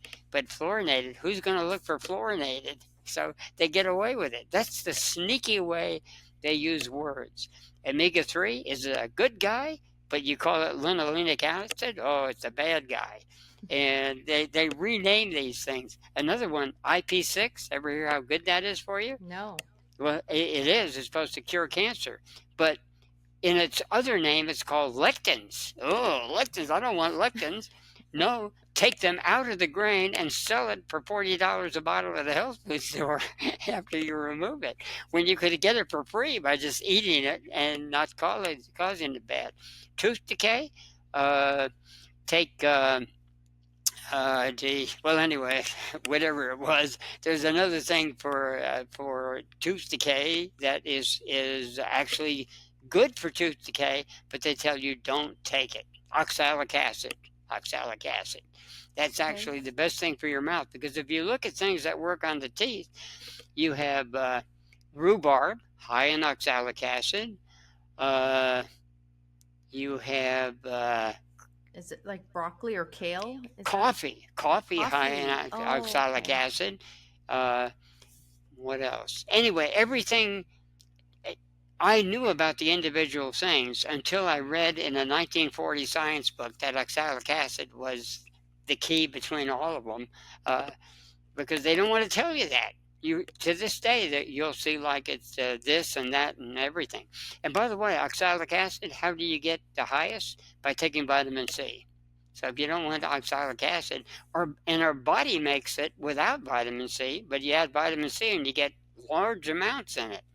You can get too much oxalic acid, just like I can get too much water. I can kill myself by Drinking drinking 2 gallons of water. I could be dead. Yeah. Oh, that's so interesting. So, in order to bring down high blood pressure, a good way is taking sugar. Would you say sugar as in table sugar or cookie sugar? We get our sugar that's a non-GMO one, but it's refined. And why we do that is in the unrefined one, they use glyphosate, even in the non-GMO one, because like in Hawaii, they used to burn the fields. Yes. Now they put glyphosate and burn the field with it. And so it's going to be in your brown sugars and your so-called blonde sugars and things like that. But the white sugar, they take all of that out. So strangely enough, we take the most refined sugar on the planet because it has less glyphosate in it by being over-refined. weird. Isn't that weird? Yeah. So now we get our minerals from whole food. We buy food at the farmer's market. So who cares? So we take our sugar separate. I used to take honey and maple syrup. It's cheaper to take refined sugar and actually better because I add it to the sugar to my food as I eat it. For bread, I put it in my coffee. I put it in, sometimes I put it in my midday soup, give it a little flavor with a little sugar. Once upon a time, I tried to duplicate a ketchup and sauces, never could do it till I realized, shoot, those are 25 or 30% sugar. It's the sugar I'm craving. So I was eating sugar in disguise all along. I figured I might as well just get it plain.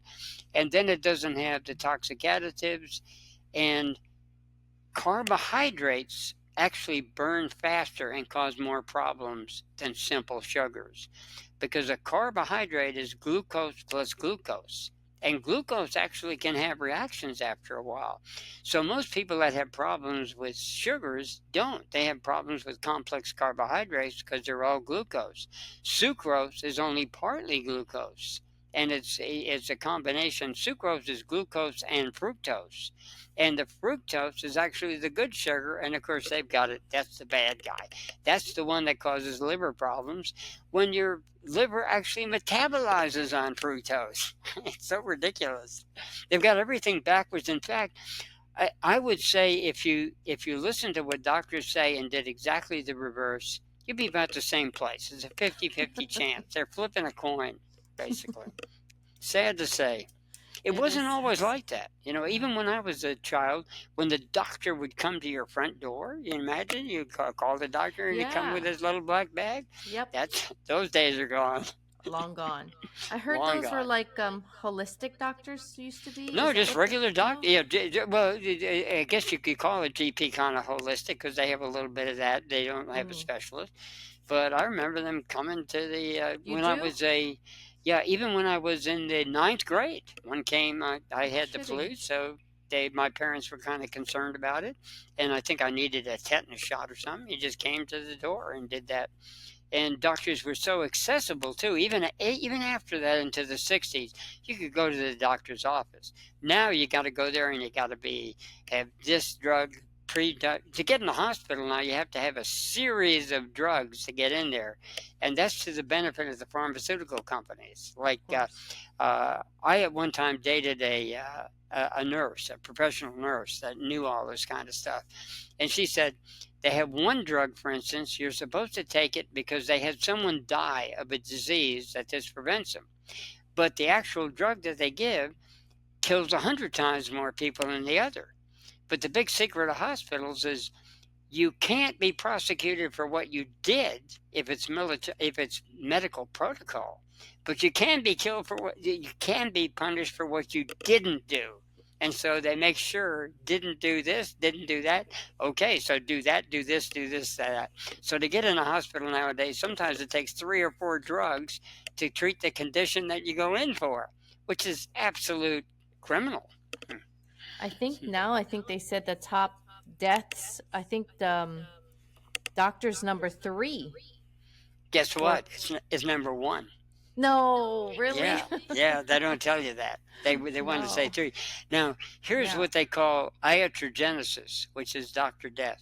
They say it's medical malpractice. Actual medical correct practice is what kills people. Medical malpractice, and that's scary enough, is number 3. But if you add medical practice for what you're taking, your doctor's going to tell you to take to avoid cholesterol and tell you to take fish oil, and they're going to tell you the wrong thing to do. But it's correct. They actually have a thing in the law where you can be prosecuted from curing a person. If you say the person got well, that doesn't matter. You're being prosecuted because it's beyond medical standards. You're supposed to be in this box. And even if you cure someone, you're prosecuted now as a criminal because you broke the law. Mm-hmm. So in other words, it's now about consensus rather than cure. So it has got totally insane. Before, you cured a person with whatever common sense and a little science would tell you. Now, you can't do that. I know a lot of medical doctors who know this, and they can't tell a person to do this so-and-so because they'll be prosecuted. Oh, yeah. And I have lots of examples, but I won't go into, but believe me, they're victims as much as we are. Doctor bashing doesn't help. It's the system that has to be. Exactly. They're doing what they were taught. Yeah. I think most doctors want to help. I think most of them do. Yeah, most of them do. It's only when you get in the higher ranks, when they get up there, then they know what the scam is. Yeah. They know. Absolutely. Absolutely. So what about salt, though? Is Good that for also? you. It helps. It often, now, there is an exception to the rule. Some people have a reaction to too much salt, but 3/4 of people will actually have reduced blood pressure from having salt. That's weird. They don't tell you that part. No. But it's good to. It would be good to take salt under to be sure, under some kind of supervision and see if it raises your blood pressure, because it will. Course. But most people, they have high blood pressure because by lack of salt. People who avoid salt, That's bad most too. 3/4 are going to have high blood pressure. And of course, there's other states. We went into first cognitive trigger events. Your traumas cause it, but then you have other things in diet that we do that are incorrect, and fish oil is one of them that'll raise blood pressure. That's interesting. That's interesting. But I'd like to try the sugar thing. How much sugar do you, I know you take a lot of sugar. I take why I'm taking it as a medicine because basically I'm not cured of yellow fat disease. Lipofuscin is a separate thing that is insoluble. It doesn't go away. So Wow. once you've got it, see, you always hear on Ray Peat and things like that. Oh, this will make the oil go away. Yeah, you can get rid of that. But once you got the lipofuscin, that is Mm. an insoluble object. Now, there are ways to get it out with drugs and things like that, which are more toxic than getting it Yeah. out. Basically, you have to destroy part of the cells to dig it out with. Mm. And, uh, and also, when cells split, now you have half as much in this cell and half as much. So you can actually increase your metabolism and get rid of some of it. But the whole idea that after 3 years it's going to go away is ridiculous. In fact, you're going to get more because the real shame about omega 3s, they're in butter, they're in other places, they're just in smaller amounts. You might get something like fish that is 80%, but when you get butter you get 2%. So you can see how your age account is much lower. So you're going to age slowly that way. But there's even coconut oil has a fraction of omega 3 in it. And so almost anything you eat is going to have it. The thing is, keep it to a minimum. Your body can handle a certain amount and process it without getting lipofuscin, especially if you get whole foods throughout the day. But that's not something we're taught. No. And like I said, you have actually great skin. You really do. You And know, a lot of that happened with solar nutrition because uh, Adon Olay, even though he could bend astrological bracelets that he made with his bare hands with no heat, there was no calluses on his hand. He claimed that calluses were toxins. That if you could do all the work you wanted, never get a callus, and he never did because he wasn't just an intellectual guy. He did physical things too. He was a corrosion engineer even for the oil companies and worked all kinds of other jobs like that. He just refused to work for a salary. He said, "I won't work for a salary. I want to be an agent." And so he did it all through his life. He never worked a job for a salary. He always worked as a piecemeal or whatever. But anyway, his hands were so soft that his skin felt like if you take an almond and you break it open and then you run your tongue along the inside of it. You ever feel how that's glass like? It's the most amazing feeling. His skin felt like that. Like your tongue feels it on the almond. When you feel that, you'll know what his skin felt like. It was remarkable. Remarkable skin. wow. Yeah, so skin is an organ. And Mhm. here is another secret. It is where your adrenal glands are. See, how can you trust a medical system that doesn't even know that the adrenals are in the skin mostly? Your adrenal medulla, which are pictured not only on top of the kidneys as little bitty pyramids on top, but are in the center of it. The medulla is the very center and very smallest part of the adrenal gland. But actually, the cells for it are in the skin and even in the heart and other places. I was always confused when I found out that the adrenal medulla was in the middle, adrenaline, and the cortisol's on the outside. I said that disproves Oriental medicine because you always have your yang on the outside and your yin on the inside. But at that time, I didn't realize that most of the medulla was on the skin. Now, some of the cortex actually gets out into other parts around, usually the core of our body, but it never gets into the skin. But every cell in your body that has phenylalanine in it is an adrenal cell. And so we can control our adrenal gland. Adrenal fatigue is controlled by the skin. So once I learned that, first from O'Donnell, I got the intimations of it. I didn't realize it was a separate system until years later, though I was confused by how come it's not that way. That doesn't make sense.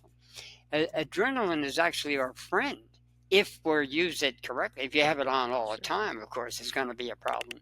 But for an emergency, when you need say someone attacks you with a knife, your adrenaline is right there to protect you. Then it should go away. If it doesn't, you have a cognitive trigger event or that trauma where you're reliving it over and over. Oh, I remember that time I got knifed, or what if I get knifed again? Yeah, that's interesting. Yeah, but you do have good skin. So you don't put anything on your skin. Nothing. In fact, after O'Donnell Lay told me, the only thing he said to put something called skin food on it, but I never did that. And I remember a good friend of mine has basically a commune where he has a bunch of people working with him, up to about 15 people. And one time, Pauline was the oldest at that time in her 40s, and someone came to sell skin food or some kind of cosmetics. And she said, how come you're 20 and my skin is better than you and I don't put anything on my skin? Because Solar Nutrition, my friends group, everybody looked super young and healthy because they were eating Solar at the time. In fact, it was a requirement. If you didn't eat Solar, hit the road. And he's had that group now for since the 1980s, early 1980s. So Wow. He's going on to 45 years, and the group is mostly still together. I think about 5 or 6 have left, but it's the same group after all these years. I've been friends with them. They've taken me to, actually, they paid for 5 trips for me to Hawaii. And another time I went there myself, and they put me up for a month. They took me on all kinds of, they went scuba diving and I went snorkeling because I wasn't certified. And they took me to the Cayman Islands. They took me all over the place. They took me up to Idaho several times. They took me to Corpus Christi, flew me all over. He's a prosperity guru as a secondary thing, because once they got prosperous, they figured, well, why do we have to teach prosperity when we are prosperous? As they stopped teaching. But they all look young. They all look remarkably young. Wow, that's awesome. Well, I can't wait to see what topic you want to talk about the next time. Yeah, we didn't get to the 6 feet under that much, did we? Oh yeah, so then you want to talk a little bit about that right now? I'll talk about a little about it. You've heard me talk about the guy who was actually 40 days and 40 nights under the soil. Okay, so that's possible. Well, there are many cases. In fact, they started burying people 6 feet under because they didn't want it to compete with Jesus Christ, who resurrected from the dead. People 3 days later would dig out of the soil. So 6 feet, you couldn't dig out of it. And there are so many stories that at one time people would be buried with a tube going down and an alarm. They could ring. It was common. A bell. It was really common. And one of my favorite stories that both involve psychic phenomena and this, a pioneer couple had their son die. And he was definitely dead, no breath. So they buried him under the ground. With the dirt and everything. There's no air there, right? So 3 days later, the wife had a nightmare that he woke up in the grave and was struggling to get out and calling for help. And her husband thought she was crazy. But because she was so insistent, she said, "You've got to go dig that grave up." He went and dug it out, and he was alive. And of course, there's the so-called zombies in Africa. Yeah, in Caribbean. Well, let's see. Let me think of where Haiti. Yeah. The zombies that Wade Davis went down and found out they were given a drug. The drug, by just touching their bare feet, would put them into a trance, and they would wake up in the grave. Now, what they would do then, they would come in the middle of the night and dig them out and tell them that, and give them a psychedelic drug and tell them that they had been, had turned into zombies and they were to serve them. It was a criminal justice system that Wade Davis had discovered, and it was common. It was their way of justice. The reason they sent Wade Davis there, someone who was certified dead like 5 years ago showed up walking into town, and then a second person did. So they were sent down by Richard Schutze, who was a South American explorer, told Wade Davis to go down and investigate it because that could be a great heart drug, right? You could have a person be unconscious without breathing for a day and have plenty of time to do heart surgery. Well, he found it was a very real thing. And the book Serpent and the Rainbow. The movie is fake. I mean, it's all made up Hollywood style with just a tiny grain of truth. But the book is one of the most amazing books I've ever read, Serpent and the Rainbow. And that is about that phenomena. Anyway, I guess that pretty much sums it up, that it's better when a person dies to tell their relatives, don't do anything for 3 days. Don't have them stuff me with formaldehyde or whatever the heck you're going to do. Wait for 3 days. Because many people, Japan, you ever hear of fugu? When they eat fugu? That's the fish, yeah. That's it. Yeah, poison.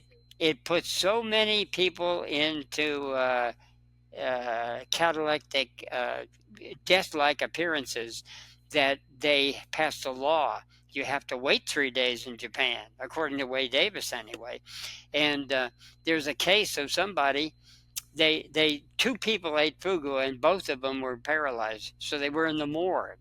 And one of them, the relatives identified him, so they buried him. The other guy, they couldn't find anybody. So after 6 or 7 days, he woke up and saved his life. And I think that was the case that made that law pass, because it puts you into a non-breathing state. That's so crazy. Obviously we have abilities that we don't realize, and being able to hold a breath. Ooh, I wouldn't want to be. Can you imagine if you were cremated, though? I know. And when because you're conscious at the time, that's the real problem. That wouldn't be pleasant. No, and you can't get out. Nope. Either way. Sounds like one of those horror movies, right? Yeah, so I guess the moral of the story is wait 3 days. Wait 3 days. Yeah, and there's so many cases in all cultures. They always say wait 3 days because you can still come back after 3 days. And I'd found it, I kind of cast a wide net because he mounted his horse and rode off in all directions. I'm just interested in everything that comes along, which can be a disadvantage sometimes. But I find a lot of things that way that are related. And definitely, I found that 3-day thing over and over again in all cultures that I researched, and there it was. And so then when I read Wade Davis's books and other books like that, and O'Donnell, who explained it actually even before that, I realized that there's something to it. The 3-day thing is well known in India, well known in Africa, and well known among the American Indians. Yeah, I think a lot of cultures even talk about the 3 days your soul kind of hangs around your body. And after the 3 days, I guess, like you said, if you don't come back alive, your soul just kind of leaves. That's how they word it. Now, the funny thing is, it's the spirit. It's the breath hangs around. The soul and spirit often get confused. The soul is actually the soil. It's the 144 elements of the periodic table. The spirit is when you take your first breath. So in most jurisprudence, you're not alive till you take that first breath. You take a first breath, you have to have a funeral. If the baby doesn't take a breath, there's no funeral by law. Now, some people may take it because they feel attached to the fetus, but you're not really alive at that point. And as Swami Nitty Gritty put it, you're basically a tumorized wart. but you have all the mimicry of the child at that point. The child will act as a clone of the mother at that point, and the father. I know I've told you stories of how you can massage a mother or a father's feet and take a hyperactive child and put him to sleep. I've done it ever since I saw the first case of it. When Swami Nitty Gritty did it once to somebody, I realized anybody can do that.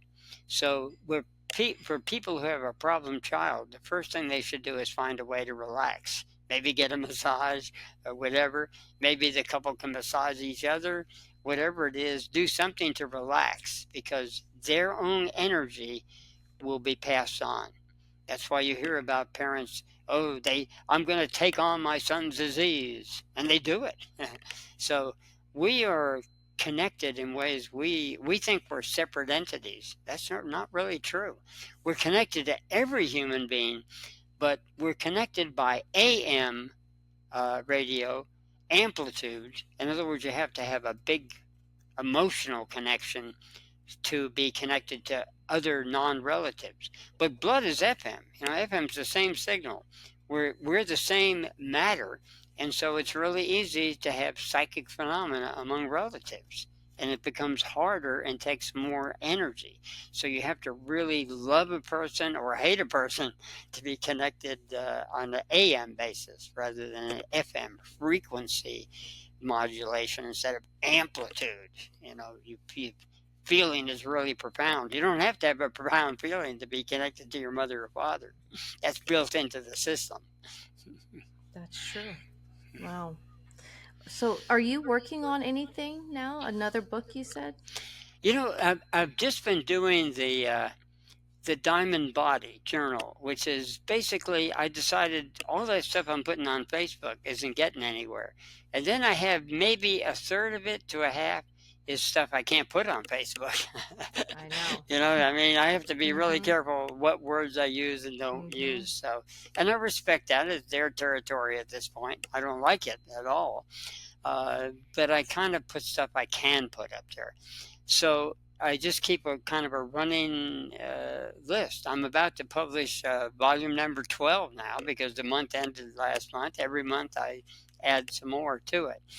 I've been thinking of doing one on water. I've been thinking of doing one on the elemental song.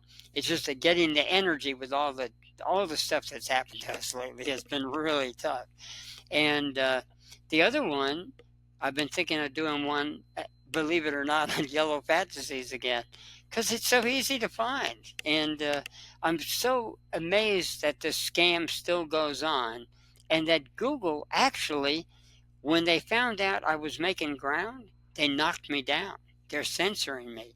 But they don't want to censor me in a way that they let people know they're censoring me. They want to shadow ban me, because if people would question, why would they ban somebody for saying omega-3s are bad? What's going on? Then they might investigate.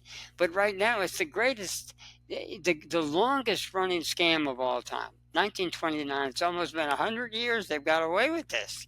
And it gets worse and worse and worse with more people supposedly taking it.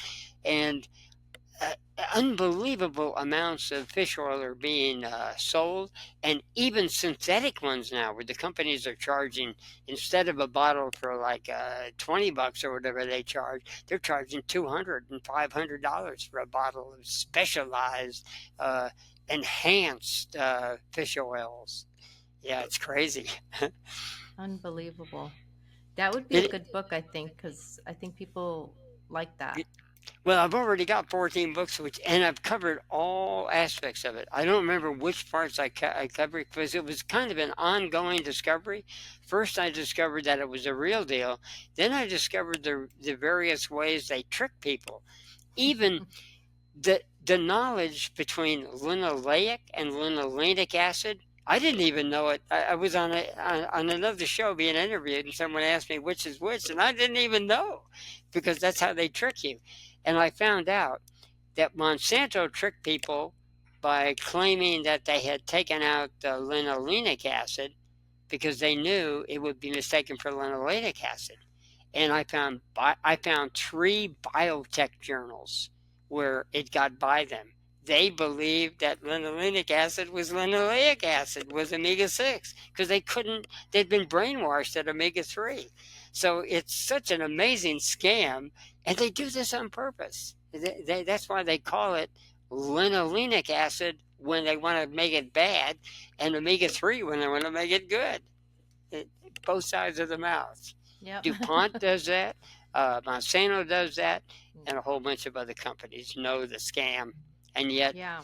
the majority, even people I respect, like one person I respect is Andrew Weil. I knew him personally, and he knew black pepper was a problem. He knew a whole bunch of other things that I knew, kombucha, all that.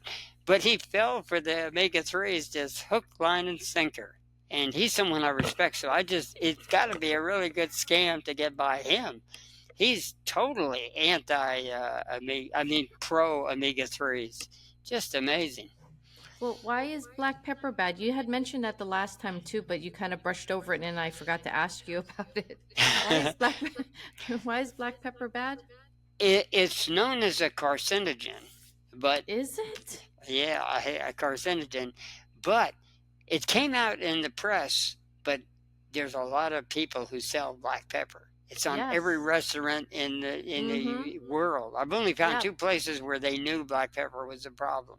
One was a specific Whole Foods in Katy, Texas, and the person running the counter knew about that and didn't use it.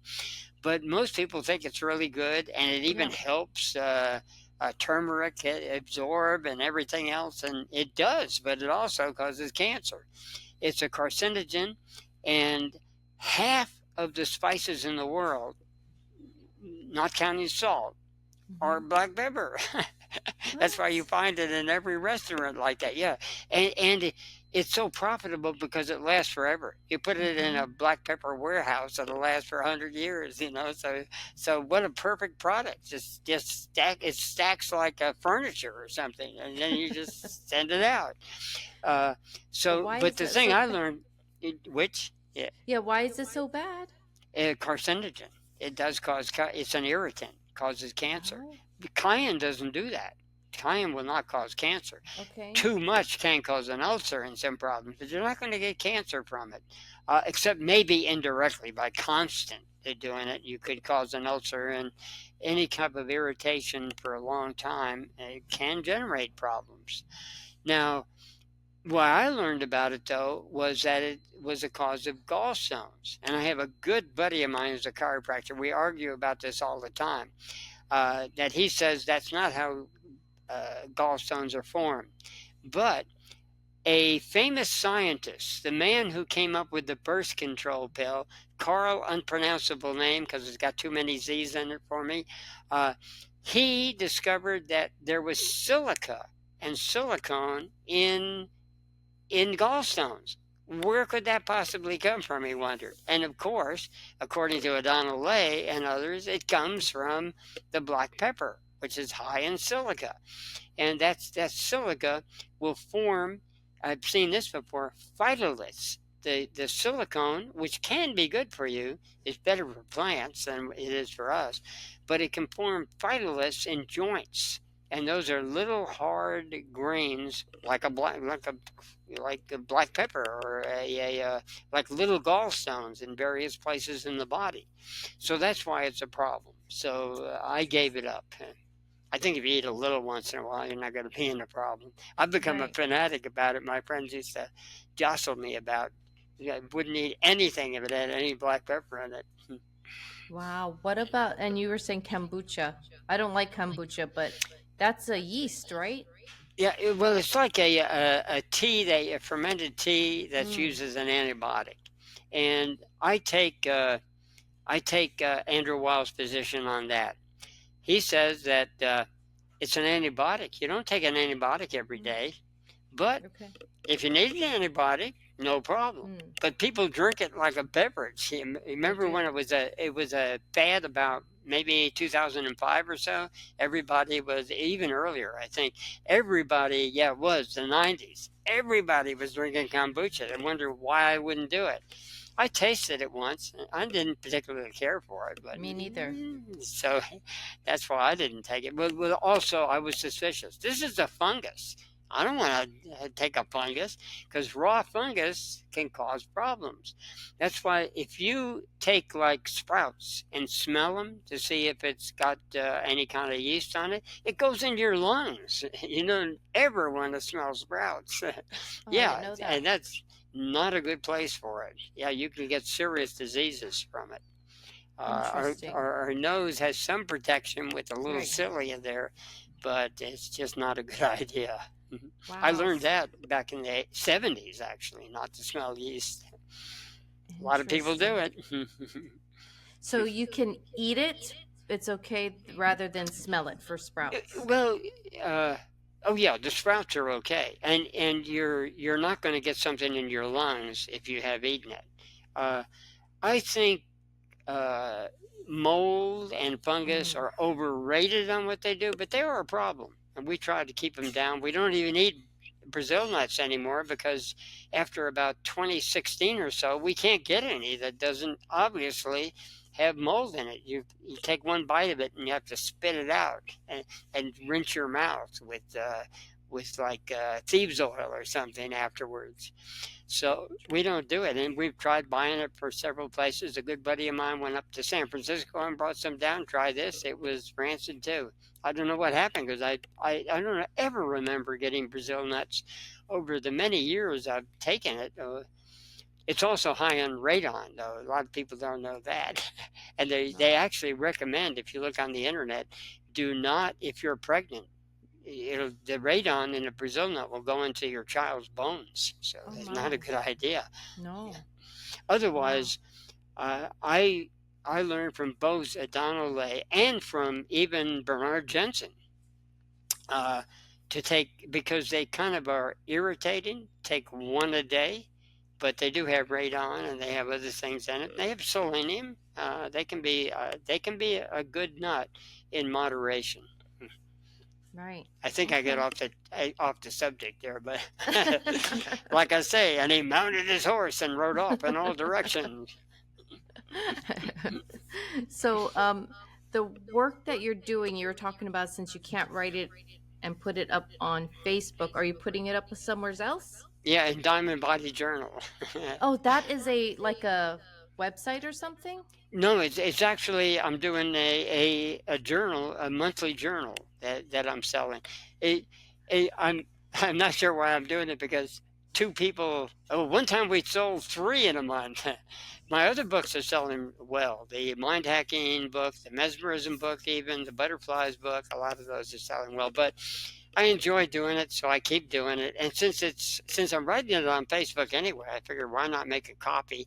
And the other stuff, I'm usually writing in private communications to other people, letting them know about things, and want to research it myself. So I might as well have a copy of it for myself. If no one else buys it, it's okay. But there is a lot of stuff in Diamond Body Journal that is going to surprise a lot of people about chakras, about again. And he mounted his horse and rode off in all directions is what it's about. So it's hard to me to focus lately, so I just defocus and write about everything. Yeah. Exactly. So where can people find that? Oh, sorry. Go ahead. No, it's solartiming.com. I forgot to mention that. Solartiming.com is where we have all our books. And between books and journals, I'm well over 100 now.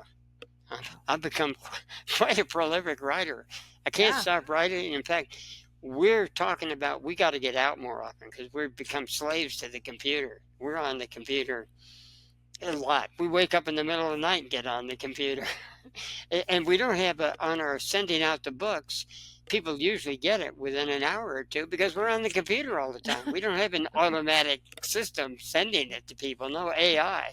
It's us. In fact, Vibrant Gal is the person, and I told her, let's sell enough books where you get a callus on your finger from pressing the button. That's our goal. That's awesome. Yeah, that's too funny. Okay, so they can get you solartiming.com. They can find all your books there, including the new All, one, or when is the new one coming out?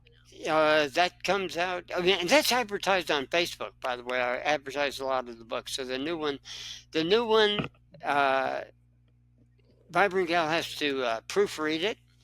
And by the time I get it to her, usually I get a day or two afterwards, and then she proofreads it quickly in a couple of days. Usually it's out somewhere between the 5th and the 6th of the month, so it'll be out 5th or 6th of December probably. Unless we have emergencies like rats eating everything in our garage, or like we've had before, or the refrigerator breaking down. We have, over the last year, I tell you, we have had it all happen. And plus California law too. Holy cow, they're getting crazy. Crazier and crazier. That's true. Yes. Okay, cool. And then what is your Facebook account where people can find you? You see, what do you, just under Atom Bergstrom. I actually have three, but when you find Atom Bergstrom, I think the rest of them pops up there automatically. One is solar timing. No. SunSync is one of our sites, which I don't go on that much anymore because Okay. Facebook has made it harder to get over there Yeah. now. But they do have a way where you can now press a button and go to all three sites and Mm, publish something. So I'm doing that more and more, but I just don't go there to answer any questions. So if you go there to get a question answered, forget it. But under Adam Bergstrom, my name, then you can find me pretty easily that way. awesome. And what are we going to talk about the next time? Do you know? Let's see. What can we talk about? You know, it, it's always interesting, the supernatural abilities. So Yeah. unless we think of something different that comes along, uh, that is really fascinating. And another thing that's interesting is how chi works and how it comes out of the food and air.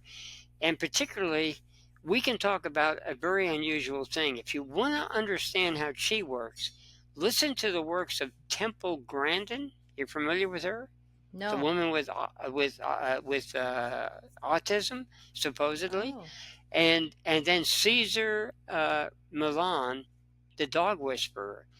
Hmm. They understand chi better than a lot of Tai Chi teachers and Qigong teachers.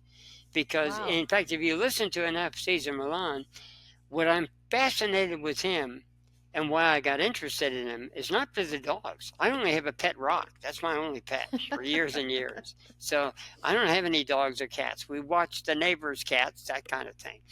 But uh, he understood that anytime a pet has a problem, 95% of the time it's a human problem because of Mm, how they treat the dog. And mm, any emotional problems they have show up in the dogs. yeah. So if I you can don't see want to that. learn the cornerstone technique, learn Caesar Milan's technique, because he will go, and instead of treating the dog, he will treat the person and how to hold their body and how Mm, to direct the dog and how to get the dog to respect you. Because anytime a dog is having problems, they don't respect the owner unless they're trained to be a killer by like the police or something. You got a different thing. Most mhm, vicious dogs are confused dogs who don't respect, who are trying to protect an owner that they don't respect, weirdly.